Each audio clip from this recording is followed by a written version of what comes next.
Hola, buen día, bienvenido. Estamos comenzando nuestro tiempo devocional en esta mañana. El día de hoy estaremos revisando del capítulo 27 del libro del profeta Ezequiel, los versículos 12 al 25 para nuestro tiempo devocional que hemos titulado La tentación del orgullo. La tentación del orgullo. Recuerde que para el tiempo devocional estamos leyendo en dos versiones, Reina Valera 60 y Nueva Traducción Viviente. Leamos primero en Reina Valera 60, capítulo 27, versículos 12 al 25 del libro del profeta Ezequiel. Dice la palabra: Tarsis comerciaba contigo por la abundancia de todas tus riquezas, con plata, hierro, estaño y plomo comerciaba en tus ferias. Javán, Tubal y Mesec comerciaban también contigo, con hombres y con utensilios de bronce comerciaban en tus ferias.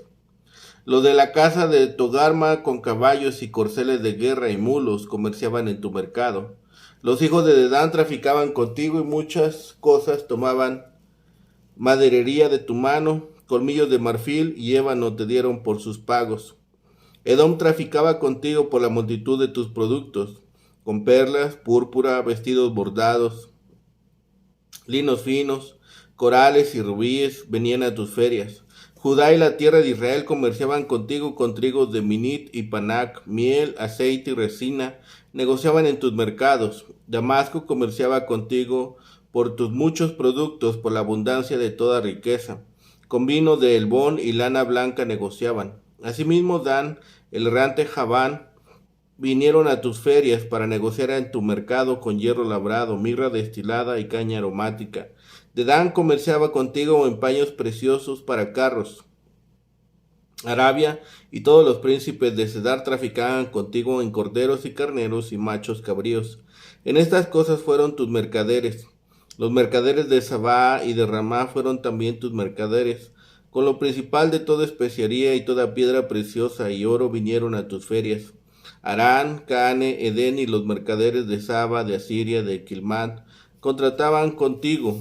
Estos mercaderes tuyos negociaban contigo en varias cosas, en mantos de azul y bordados y en cajas de ropas preciosas enlazadas con cordones y en madera de cedro. La nave de Tarsis eran como tus caravanas que traían tus mercancías.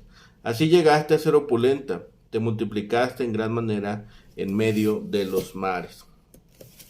Leamos la misma porción, Ezequiel 27, versículos 12 al 25, en Nueva Traducción Viviente. Dice la palabra de Dios: De Tarsis enviaban mercaderes para comprar tus productos a cambio de plata, hierro, estaño y plomo. Mercaderes de Grecia, Tubal y Mesec llegaban con esclavos y objetos de bronce para comerciar contigo. De Bet Togarma traían caballos para montar, caballos para carros de guerra y mulas para cambiarlos por tus mercancías. También te llegaban mercaderes desde la tierra de Dedán. Tenías el monopolio del mercado en muchos lugares costeros. Te pagaban con colmillos de marfil y madera de ébano. De Aram enviaban en mercaderes para comprar tu gran variedad de artículos. Comerciaban con turquesa, tinturas de púrpura, bordados, lino fino y joyas de coral y de rubíes. Judá e Israel te ofrecían trigo de Minit, higos, miel, aceite de oliva y bálsamo a cambio de tus mercancías. De Damasco enviaban mercaderes a comprar tu gran variedad de artículos a cambio de vino de Elbón y lana blanca de Sahar. Llegaban griegos desde Usal con hierro forjado, canela y cálamo aromático para cambiar por tus mercancías. Desde Dedán enviaban mercaderes para intercambiar contigo sus costosas mantas para montura. Los árabes y los príncipes de Cedar enviaban mercaderes para obtener tus mercancías a cambio de corderos, carneros y chivos. Llegaban mercaderes de Saba y Rama para conseguir tus mercancías a cambio de toda clase de especias, joyas y oro. También de Aram, Cane, Edén, Saba, Asiria y Quilmat llegaban con sus mercancías. Traían telas de alta calidad para comerciar, tela de color azul, bordados y alfombras multicolores, enrolladas y atadas con cordeles. Las naves de Tarsi formaban una caravana acuática. Los depósitos de tu isla estaban llenos hasta el techo. La tentación del orgullo. Vemos una lista de los mercados con que negociaba la nave de Tiro. Esta es la segunda sección, tanto en poesía como en prosa, donde Ezequiel enumera los muchos socios comerciales de Tiro. El hermoso e impresionante barco de estado fue hecho para las aguas, no para el muelle, por lo que Ezequiel describió cómo la ciudad de Tiro hacía negocios a lo largo de la costa mediterránea. La palabra comerciante, usada 13 veces en la King James, significa hacer negocios, comerciar. Las naciones nombradas aquí compraron mercancía de Tiro y vendieron productos a Tiro. Fue una asociación comercial que benefició a todos los involucrados. La plata, el hierro, el estaño y el plomo provenían de Tarsis, que probablemente estaba en España. Los esclavos y los implementos de bronce vinieron de Grecia y Turquía, Tubal. También de Turquía llegaron caballos, equipos de carros y mulas. Pero también había artículos de lujo, marfil y ébano de Rodas, turquesa, coral, rubíes y telas finas de Jordania. Tiro hizo negocios con los judíos y les compró varios alimentos. También obtuvieron vino y lana de Siria, corderos y carneros y cabras de Arabia. También de Arabia llegaron especias exóticas, oro y piedras preciosas. Tantas naciones suministraban cortezas, perfumes y productos manufacturados como telas, objetos de hierro forjado, alfombras. La gente de Tiro tomaría las materias primas y fabricaría varios artículos útiles y las vendería a sus agentes y sus clientes. Junto con el trueque, el dinero y el crédito estaban involucrados en estas muchas transacciones, por lo que había muchas oportunidades para que los prestamistas y corredores obtuvieran ganancias. Gracias a la red de negocios de Tiro y los lujos y la necesidad de los empleos y los ingresos estaban disponibles para las naciones del mundo conocido. Esta descripción en prosa acerca el inmenso comercio que Tiro realizaba y está intercalado entre dos secciones de la poesía más bella del libro de Ezequiel. Dada su geografía tan montañosa, Fenicia disponía de poco terreno cultivable que le permitiera cosechar los alimentos que su población requería. Sin embargo, disponía de abundante madera, los cedros del Líbano, muy apreciados en todo el antiguo cercano oriente. Cuando el rey Salomón necesitó madera para el templo de Jerusalén, el rey Hiram de Tiro se sintió complacido de proveerla a cambio de suministro anual de grandes cantidades de trigo y miles de litros de aceite de oliva.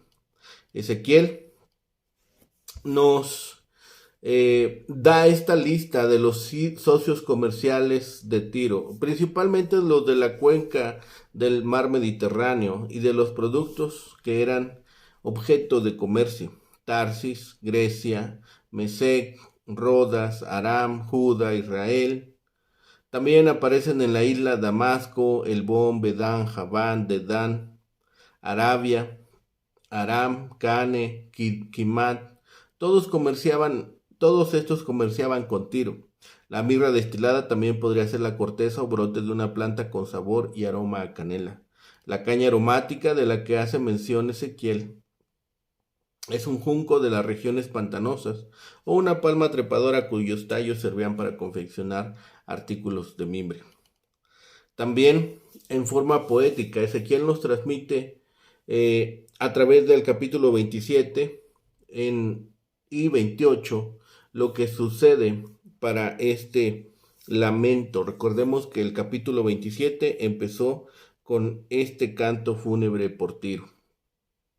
La extensión de las operaciones comerciales de Tiro se muestra gráficamente en la lista de lugares mencionados, que van desde España en el oeste hasta Mesopotamia al este. De todo esto, de la decadencia de Tiro, se tiene ejemplo de lo que sucede a una nación que ama más al oro que a Dios. He aquí el destino de todos los que pueden deleitarse en el sufrimiento de otros con tal de que ese sufrimiento llene sus arcas con los bienes de este mundo presente.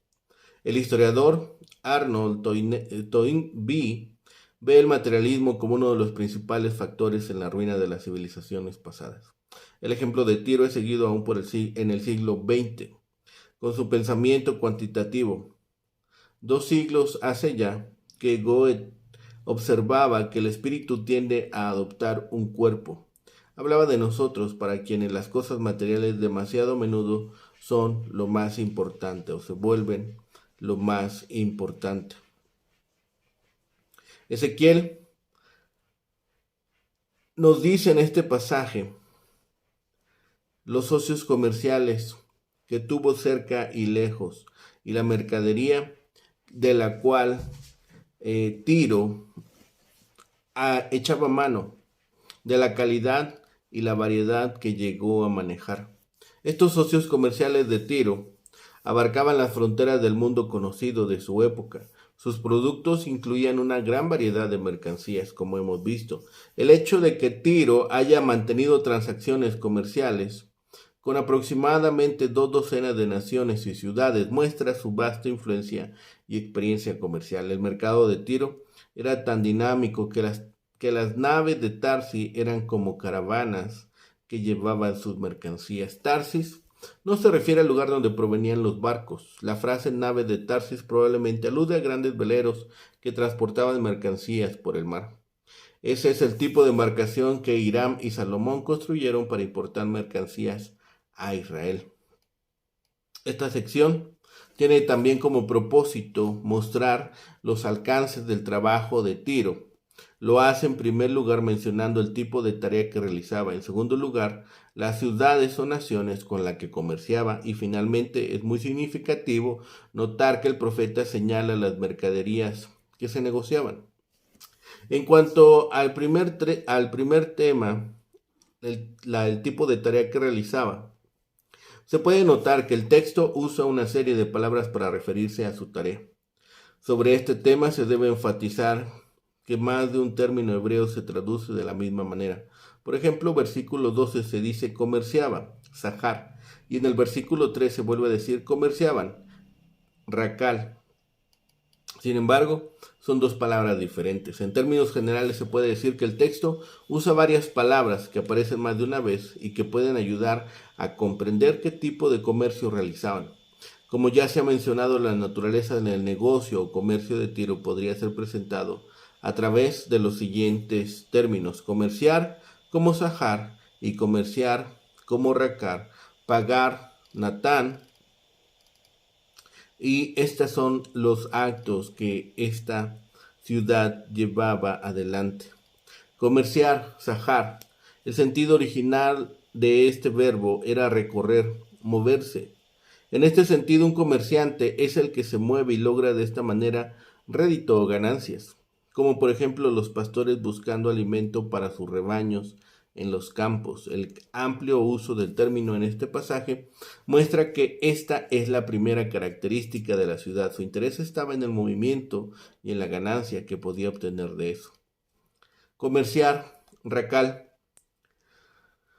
se usa para comerciante o comercial involucrado en el sentido de movimiento. Sin embargo, es de notar que en varios pasajes del Antiguo Testamento se usa un derivado de la misma raíz expresando mentira o falsedad, raquil.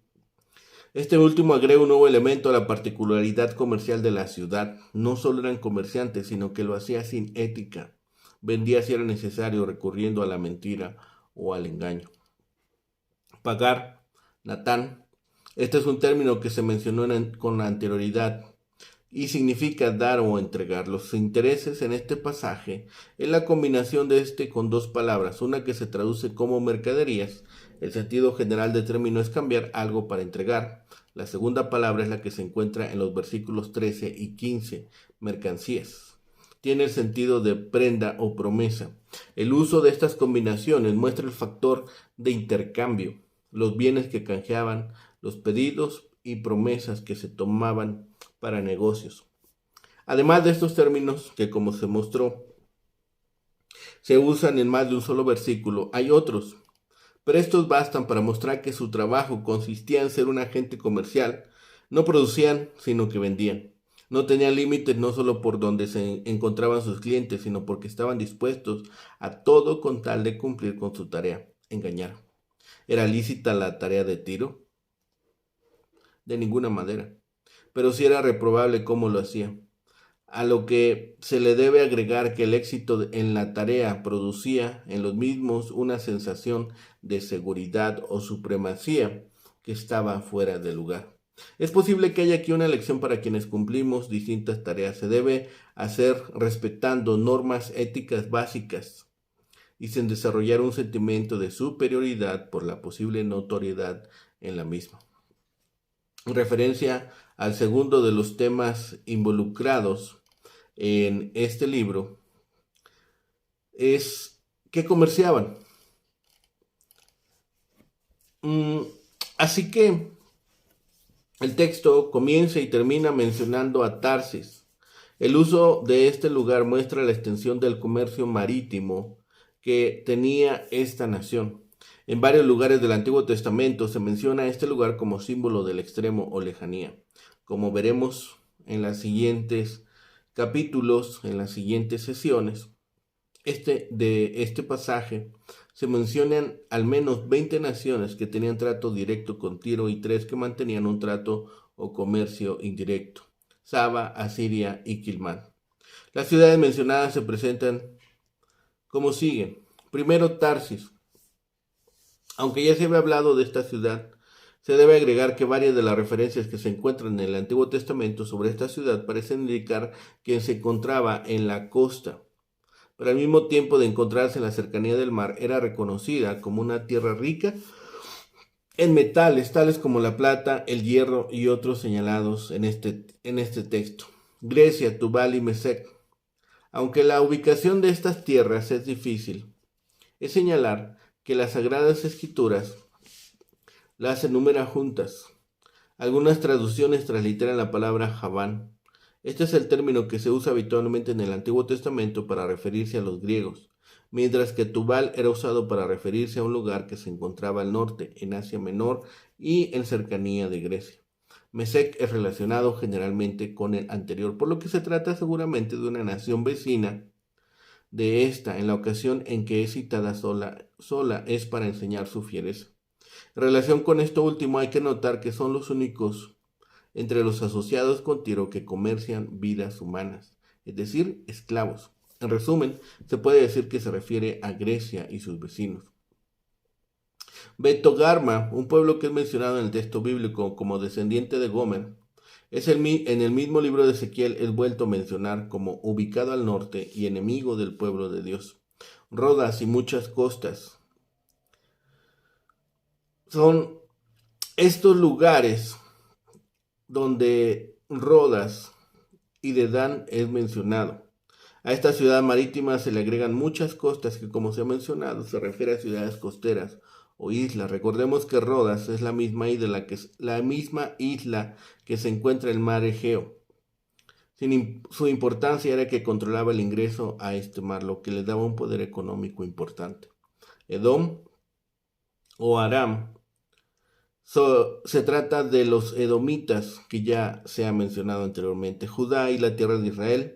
La referencia a Judá y especialmente a la tierra de Israel, del reino del norte, tiene significado especial. Inicialmente porque se trata de su propio pueblo que se ha relacionado con Tiro en los negocios de estos, pero también porque Israel como nación había desaparecido casi 100 años antes de Ezequiel. No hay duda que el profeta tenía la certeza, como veremos más adelante, de que la nación como tal resucitaría. Damasco, la ciudad, era un centro comercial muy importante, era punto de encuentro de las distintas carreteras que unían Mesopotamia con Egipto. Su participación en este tipo de intercambio era necesaria dado que podía aportar productos que pasaban por sus carreteras. Bedán, Grecia, desde Usal, se trata de Dan. Cuando se dice Usal, Bedán se le puede identificar con una tribu árabe de la misma manera que Usal se relaciona con Isala al norte de Asiria. Dedán está relacionada geográficamente con Bedán. Esta localidad se puede ubicar al noreste de Arabia. Arabia y los príncipes de Kedar. La primera palabra, Arabia, es de carácter general y se refiere a los habitantes del desierto, como un estilo de vida, y no a una nación como pensamos habitualmente. La segunda frase es más definida y se refiere a una de las tribus árabes. los de Kedar. Saba y Ramá, como en los casos anteriores, se refiere a pueblos que originalmente fueron nómadas y que en algún momento se deben haber asentado.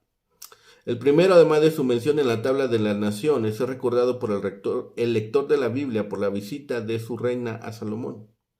En cuanto al segundo, siempre es mencionado en relación con el anterior. Algunos autores ubican a Saba al norte y a Rama en el sur de la zona. Este tipo de numeración representaba el todo por los extremos. Harán, Calne y Edén. Del desierto árabe y el norte de África, el profeta sigue con su lista, ahora refiriéndose a pueblos que se encontraban en la Alta Mesopotamia. Aunque algunas de estas naciones no se pueden identificar con seguridad, no hay duda de que se les puede localizar en la zona mencionada. Saba, Asiria y Kilmat. Termina su lista entonces Ezequiel con estos tres pueblos que, aunque no comerciaban directamente, lo hacían a través de sus mercaderes. Esta extensa lista tiene el propósito de mostrar los alcances del comercio, lo que en la antigüedad representaba la influencia de Tiro. Se han presentado pueblos costeros, islas, pueblos tierra adentro, productores o simplemente mercaderes como ellos. La frase con la que termina esta lista, las naves de Tarsis, tiene justamente este propósito de mostrar lo lejos que llegaban con su acción. Lo que quiere mostrar el profeta es la absoluta indiferencia a las normas morales básicas de Tiro, que habían puesto su grandeza y bienestar como bien supremo. Este es el principio de la deificación, que, como se va a mostrar, será el causante del fin de ellos. En conclusión, para esta lista, podemos ver los alcances del comercio de Tiro como algo extenso. Muchas de las naciones que comerciaban con ellos existen todavía hasta el día de hoy, como por ejemplo Grecia, Damasco, la tierra de Israel. Otras siguen existiendo, aunque con nombre diferente. Otras solamente se pueden especular sobre la localización de las mismas. Pero Tiro misma, como poder del Mediterráneo, ha desaparecido. Esto quiere decir que aquellos que se oponen conscientemente a Dios y sus normas que son para toda la humanidad, no tienen futuro. Así que esta es la suerte fatal que se desenlaza sobre Tiro. La magnitud de la pérdida entonces se vuelve también dramática como el resto de los capítulos que hemos visto los últimos días. La segunda parte del versículo 25 introduce un nuevo movimiento, se deja de lado con quienes comerciaba, relación hacia afuera, para referirse ahora directamente a lo que causaba en la propia ciudad, simbólicamente el barco que hemos revisado. En este sentido, Isaías aporta elementos. En estos versículos se deben mencionar tres elementos a fin de descubrir el mensaje del mismo. El primero se relaciona con la frase te hiciste muy opulenta. Aun cuando la prosperidad de Tiro había servido de este alimento a su orgullo, podemos hallar en esta porción un buen fundamento para aplicaciones de tipo devocional. La sabiduría y la bondad de Dios, como el dador de todos los bienes, se ven en que hace abundar una nación en una conveniencia y otra en otra, pues no hay país que baste a sí mismo para todos los productos y materiales. Lo hace a fin de que haya mutuo comercio entre aquellos a quienes Él ha hecho de una misma sangre, aunque hayan de habitar sobre toda la faz de la tierra. Por consiguiente, cada nación debería dar gracias a Dios por las producciones de su país, aunque no sean sus productos tan valiosos como los de otras naciones. Todavía pueden ser de provecho para el uso común de la humanidad. Este tráfico internacional con Tiro es el que aquí se nos refiere. Comienza por Tarsis de España hasta acabar también por Tarsis en el versículo 25. Aunque Tiro tenía copiosas riquezas como resultado de su enorme comercio con todas las naciones, de la multitud de sus productos mercantiles, lo cierto es que aquí vemos una prueba de sabiduría por parte de individuos y de naciones, animarse a producir tanto en la agricultura como en el arte, la industria, contribuye mucho a la riqueza de un país. y su condición social, económica, política y hasta moral se basa también en el poder exportar productos de su propia hechura.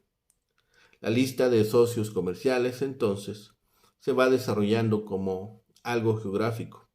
La profecía contra la ciudad-estado de Tiro continúa así en este capítulo. La relación precisa de estos versículos con el capítulo anterior sigue siendo incierta, pero es probable que los dos capítulos estén estrechamente vinculados, en lugar de ser simplemente un registro de diferentes profecías contra Tiro, de diferentes periodos del ministerio del profeta. El capítulo anterior se cerró con una anticipación de la desaparición de Tiro. El poema que domina el capítulo 27 convierte esa amenaza en una realidad de la ruina. El capítulo en su conjunto contiene un pasaje poético de sorprendente belleza sobre un barco y su eventual naufragio. La poesía es interrumpida en los versículos 10 al 25 por un pasaje en prosa que describe la tripulación del barco y las dimensiones internacionales de su comercio. La metáfora retrocede también en el pasaje en prosa, de modo que las palabras parecen describir simplemente la ciudad misma. La sustancia y la forma de los versos en prosa pueden ser secundarias al poema original. Sin embargo, la sección de prosa se suma al efecto literario del capítulo 27 en su conjunto. La primera parte del poema contiene solamente alabanzas de un barco verdaderamente magnífico, mientras que la última parte describirá el naufragio. La inserción en prosa elaborando la fama de Tiro aumenta la gloria descrita en la primera parte del poema y por lo tanto hace más dramático el desastre con el que concluye el capítulo. Esta apología del poeta sobre Tiro no es tan absoluto contaminado con críticas. Habíamos leído, soy perfecto en belleza. Palabras de Tiro. Uno espera que tal declaración de orgullo sea seguida por una reprimenda, pero solo se agrega alabanza a las palabras orgullosas en esta etapa del poema. Todo esto nos hace pensar que ningún gasto era demasiado. No había límites para despilfarrar. La ausencia de crítica en esta parte del capítulo es totalmente apropiada porque en estos versículos no hay una base real para la declaración de juicio. La excelencia es algo que hay que buscar, no es motivo para avergonzarse. Y desde una perspectiva, Tiro había alcanzado la excelencia. Los tirios habían tratado de construir un barco fuerte y hermoso y en eso habían tenido éxito. Estaban comprometidos con el comercio y lo hicieron bien, comerciando con todas las naciones. Pero la fama y la fuerza, si se pueden lograr, traen sus propias tentaciones. Como metas a veces pueden sacar a relucir las mejores cualidades, las de la dedicación y el trabajo duro. Una vez alcanzada la grandeza, que era un objetivo noble, puede convertirse en una enfermedad debilitante, cuyos síntomas incluyen orgullo y arrogancia. Y así, todos aquellos que honestamente buscan alcanzar la excelencia en su variedad de formas, ya sea para un individuo o una nación, deben prepararse para la tarea más difícil de vivir con el logro, si se alcanza este. La tentación del orgullo es enorme, precisamente debido al gran trabajo y habilidad que se realizó para alcanzar la meta. Pero como la podredumbre en el casco de un gran barco, el orgullo conducirá eventualmente al naufragio. Y es de esto que el profeta habla en la última parte de su poema. Oremos. Bendito Padre Celestial, gracias te damos, Señor, por este tiempo. Gracias te damos, Señor, porque nos das la alegría de este día. Permítenos gozarnos, Señor, en tu palabra. Permítenos ser instruidos. Permítenos también ser alimentados, Señor. Gracias por esta hermosa oportunidad, Señor, del día de hoy contar con tu favor. Padre, dejamos en tus manos nuestra vida, nuestro negocio, las actividades, nuestra familia, Señor, y que en todo y en todas las cosas, Señor, podamos también alabar y bendecir tu grande nombre, porque tú eres el único merecedor de toda la gloria y toda alabanza. Padre bendito, dejamos todo en tus manos, rogamos, clamamos a ti, por el bendito nombre de Cristo Jesús, Señor y Salvador nuestro. Amén. Que tengan un excelente día, que el Señor les bendiga.